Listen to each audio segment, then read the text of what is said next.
Wow, that's not that much. Well, that's a lot less than I thought it would be.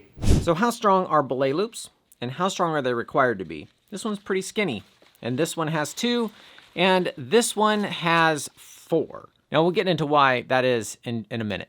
Every time belay loop strength gets brought up, Todd Skinner gets mentioned because he was rappelling in 2006 off a leaning tower, and he had his break, and he fell 500 feet and died. Now the reason this whole topic hits home for me, and why I've had a lot of gear fear around belay loops for many years, is because 3 days before his accident, I met him as I was approaching up to the base of Leaning Tower to do my first big wall.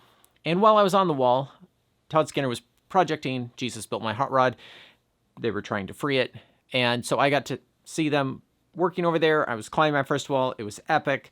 We get to the top and we come down and we get home. And the next day I found out that next day he died. And it was very surreal to me. Like, not everybody comes home on a wall. It seemed safe enough, but there also, obviously, there's risk.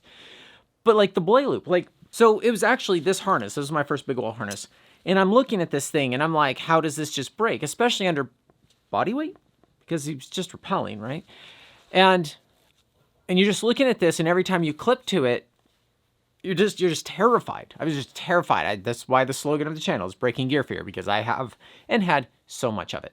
So in this video, we are going to break a lot of belay loops. We're going to look at the construction of them, talk about why they're only needed to be 15 kilonewtons based on the UI ratings, while slings are rated at 22 and look thinner than this beefy thing. And then we're going to break a bunch. I got old ones, I've got new ones, and I've got ones with 4 of them on there.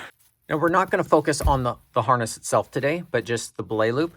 This is a pretty standard belay loop size that I would see. It's about 18 millimeters or in English, 11/16 webbing. I've had this harness for years, and this is also the same size. And then I had these lightweight Arc'teryx harnesses that I used for highlining, and they're slightly smaller. However, this other Arc'teryx harness that I had is much smaller at only a 10 millimeter sling. Then I have this big wall harness that has a massive belay loop at 25 millimeters or 1 inch. As far as how most of them are constructed, it is wrapped not just once, but twice before it's bar tacked.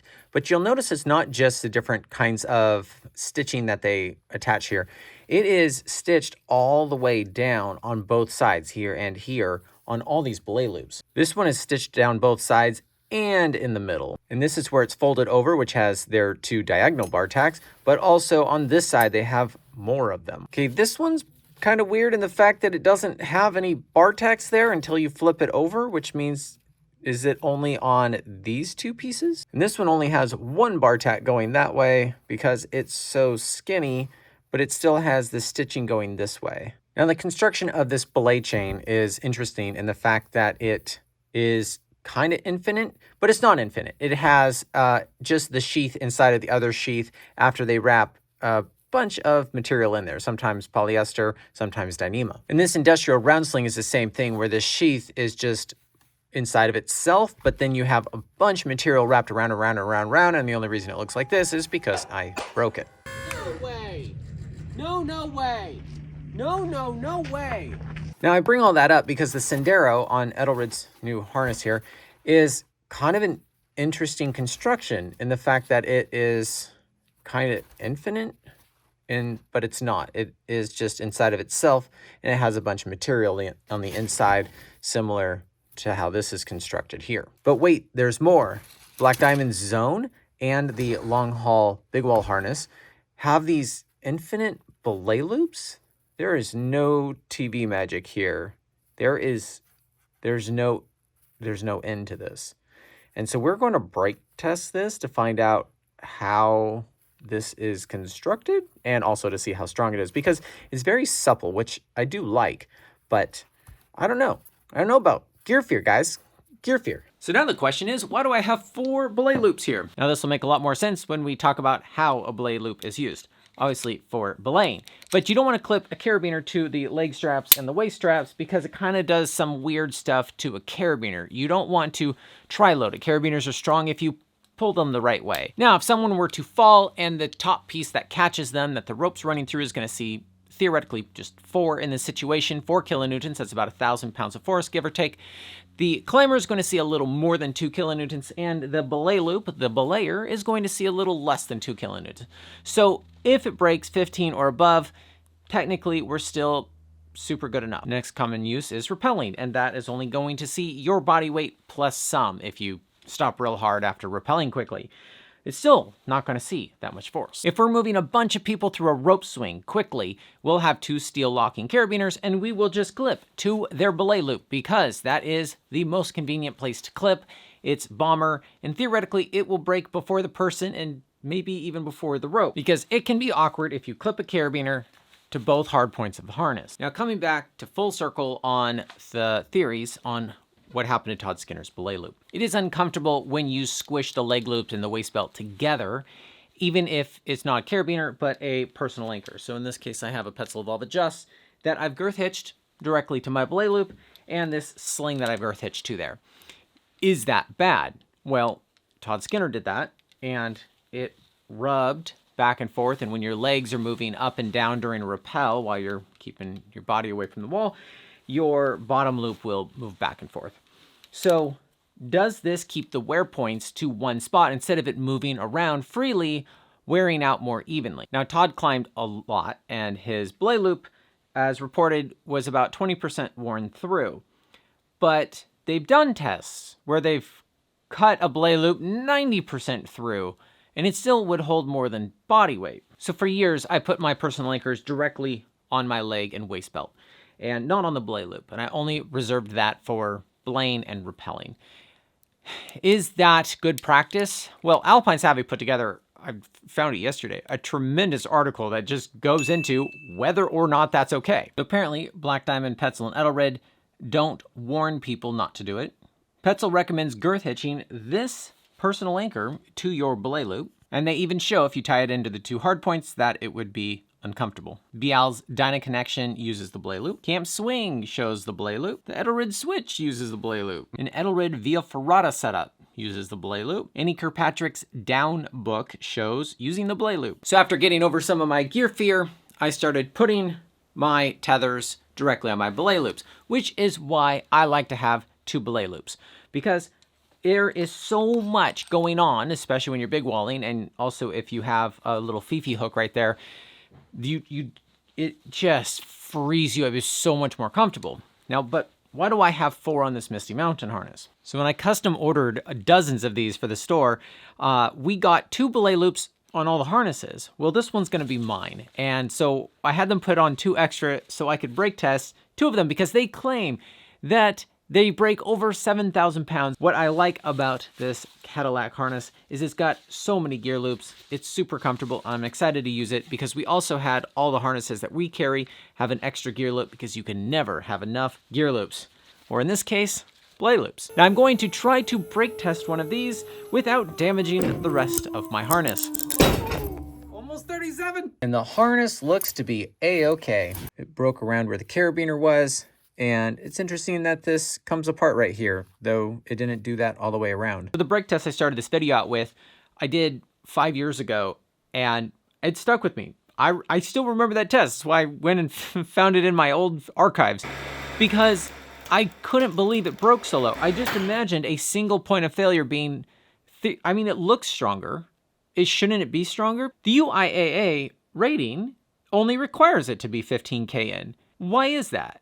Dynamic ropes in a figure 8, when I test them, they'll break around 14-ish kN. It is very hard to get a stretchy material to achieve that force. Your body is going to break between 8, 12 kN, depends how quickly you get up to that force. So if something is super strong enough, then it doesn't have to be redundant. That is literally the intro to a whole nother video I want to do, because bolts are super strong enough, but we tend to have 2 at every anchor. Ooh, it's not going to see that much force. Well, I caught somebody just the other day but if they fell past me, because we're on pitch 2 going up pitch 3, and they were attached to my belay loop, and if nothing was connected, it would have put as much force on that as those 2 bolt anchors as we put in. We will save that redundancy conversation for another video, because that rabbit goes deep. Let's find out how worn out a belay loop can be before you should be concerned about it. If your belay loop looks like this, I wouldn't recommend using it. Technically, that was higher than 15. That was actually pretty good. It didn't break at the... What? So for a second, I thought it was like this. I didn't think it broke where I cut it, but it was like this. And that did break right there. It just didn't break both parts. So that was stronger than 15. Let's take this other perfectly good harness with the exact same belay loop and see how strong it is without cutting it. That was the same strength? No freaking way. So it was like this. Stitching came undone, broke there, stitching undid itself a little bit, and it was the same as when I cut it, which is weird. So I don't know if it's a good thing or a bad thing that it breaks the same as when it's cut versus not. Probably a good thing. They're burly, they're durable. Durable, cool, we want that. But what I'm confused about is this is 22 and it's not wrapped around itself twice, right? All these slings are about rated that, and they always break at like 26. If I doubled it up like this and then sewed it together, that would be much stronger. Shall we find out how strong that is?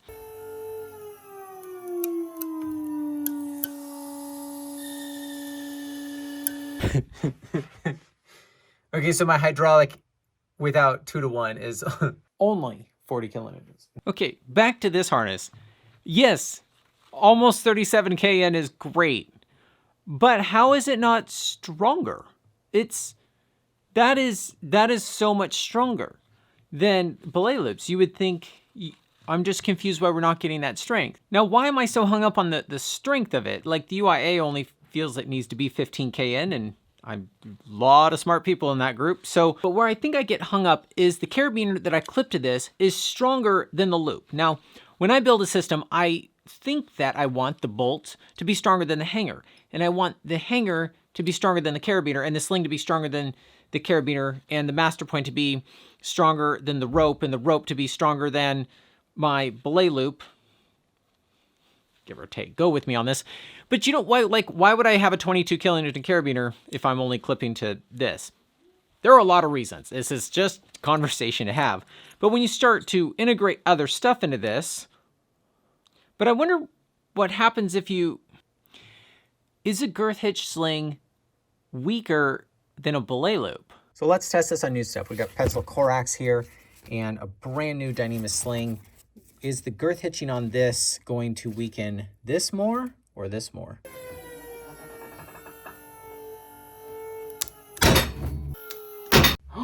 The belay loop lost! No way! I saw it tightening up on there, but oh my God, it melted through it. Oh my God, it melted the nylon. I think it's pretty funny that everyone's worried about how much weaker a girth hitch sling is as a personal anchor. Ever think about the belay loop? Now, I bought this harness in 2005. It is my first harness. Shall we brake test it? I need a moment of silence first.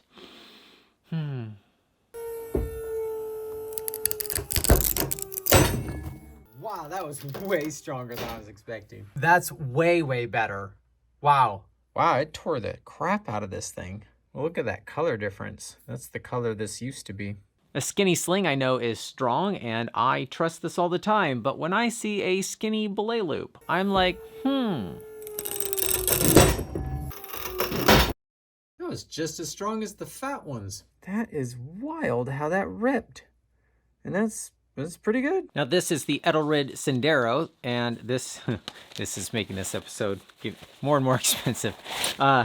This has that weird belay loop that has a semi-infinite loop, and we're gonna break it just because it's so different. I do appreciate those who are choosing to buy their climbing, caving, and canyon gear at hownoto.com, because that is how I justify doing an expensive episode like this. I don't want people to purchase out of sympathy. I want this to be your best option. So we try to be the most reliable store that you can buy from. If you order before 1 p.m. Pacific Standard Time, Monday through Saturday, we will put it in the mail the day you order it, or it's free. Anyways, let's see how strong this puppy is.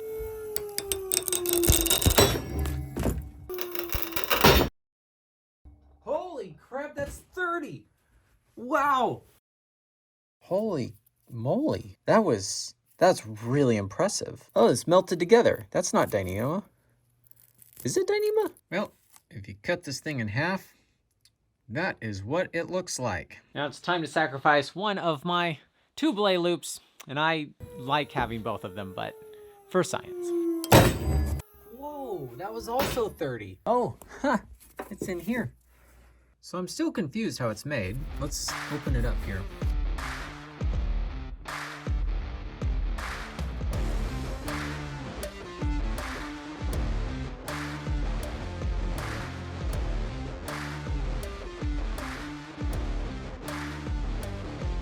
So that's your belay loop.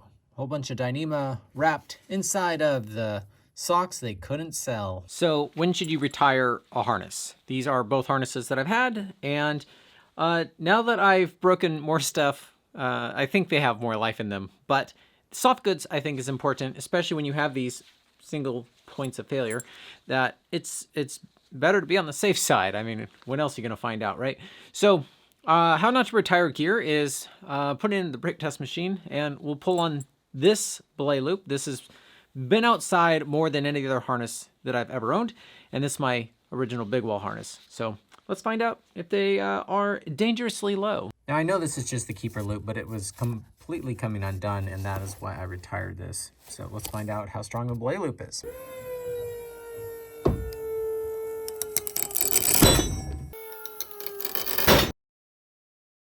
Still above the UIAA requirements. This one seemed to tear diagonally.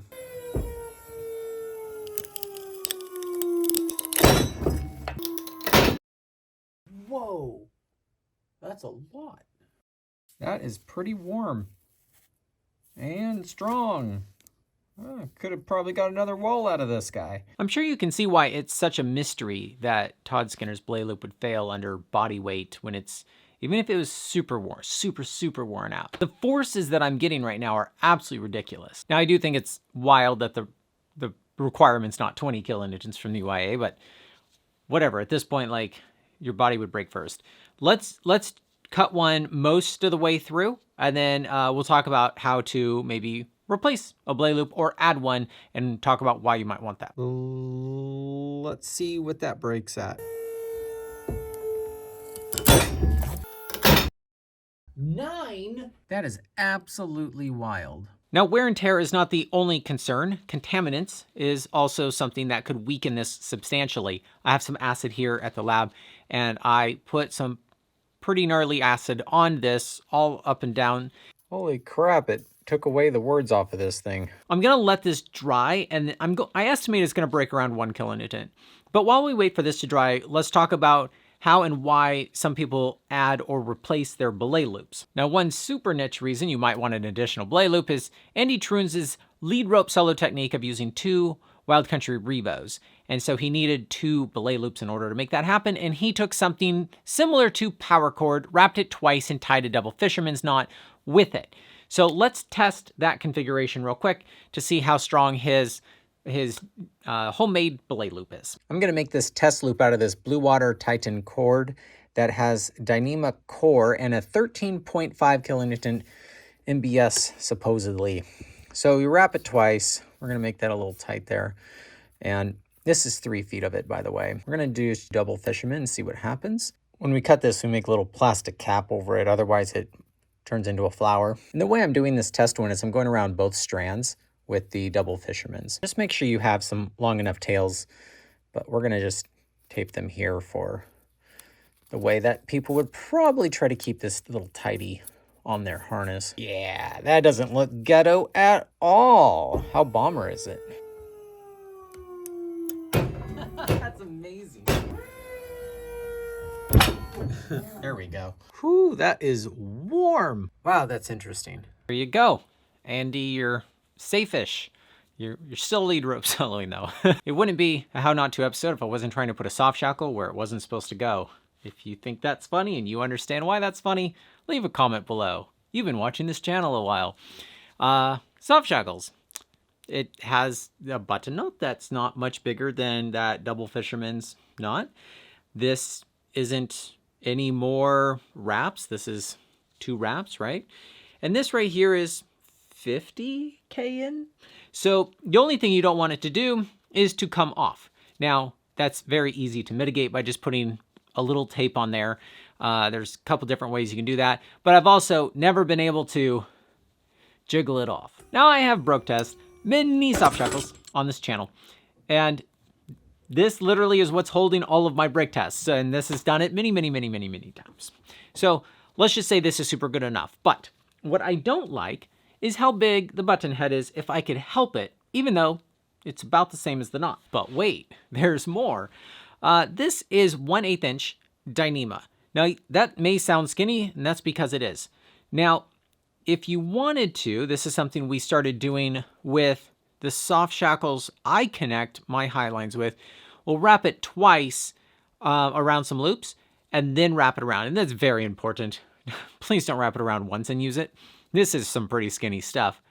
And so you end up getting a pretty good loop, and you could tape it so it stays together and it's not, you know, loosey-goosey, but you have tape on the other one. But you'll notice the head is much smaller. And so this double wrapped we've also tested, and it was stronger than the webbing that I was putting it on.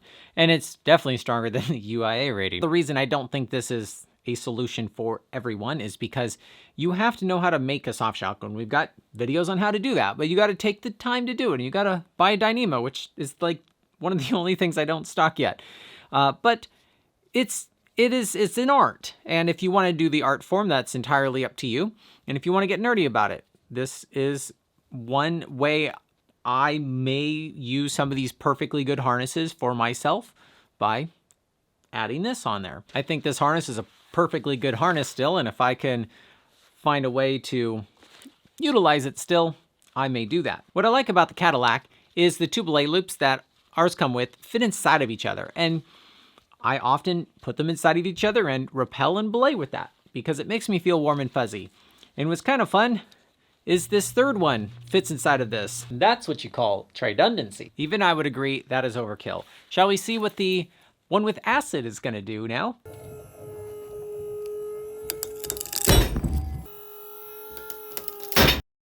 Wow, that was still stronger than I thought. I don't even think this thing is safe to touch. I do think it broke where I had the acid, but really? That was my one party trick. You put acid on something and it breaks super low, and you're like, oh, be careful about contaminants. And belay loops are burly. I'm not disappointed they're burly, they're burly. So that's good.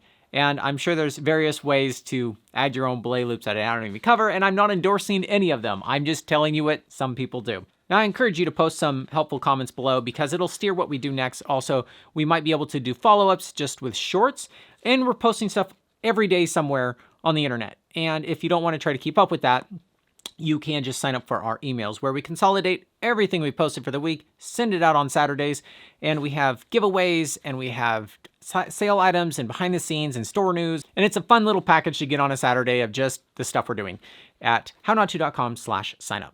And if you would consider buying your gear at hownottoo.com, that would sure help me justify doing more stuff like this. And if you haven't seen our video on personal linkers where we drop test them and slow pull them and do weird stuff with them, you can go check out that video next. Cheers.